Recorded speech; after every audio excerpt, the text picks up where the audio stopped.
Aarish and the Pink Tower by Sheffradhika Sharma. Aarish's mornings were a war. Every day the struggle began at his front door, a symphony of wails and protests that followed him all the way to the school gate. He was a small boy with a weak, volatile spirit, an only child accustomed to getting his way. When his parents finally handed him over to Sheff, his body would go limp, a final, defiant act of protest before being carried into the classroom. He would spend the first part of the day on the floor, throwing whatever he could get his hands on, toys, books, even his own shoes. The other student would give him a wide berth and the air would feel thick with his unhappiness. Sheff knew traditional discipline wouldn't work.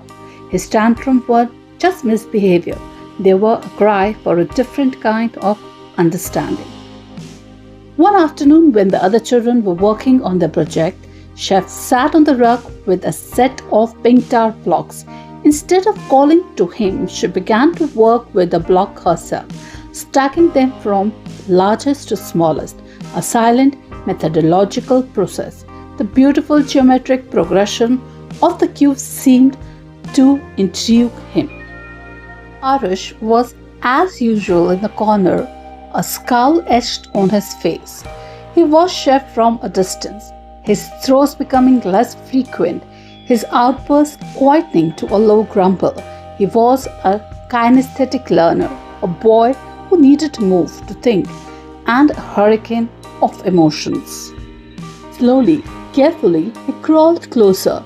He didn't speak, he just watched Sheff's hand as she took the blocks apart and rebuilt the tower. After a while, he reached out, his small hand tentatively touching the largest block. Sheff didn't say a word, didn't force him. She simply allowed him to explore. With each block he carefully placed, he was learning not just size and sequence, but patience and control. When a tower would topple, instead of a tantrum, he would let out a small sigh and begin again. His little brow furrowed in concentration. The act of building something so precise was teaching him to build his own self-control block by block. The change wasn't sudden, it was a gradual unfolding.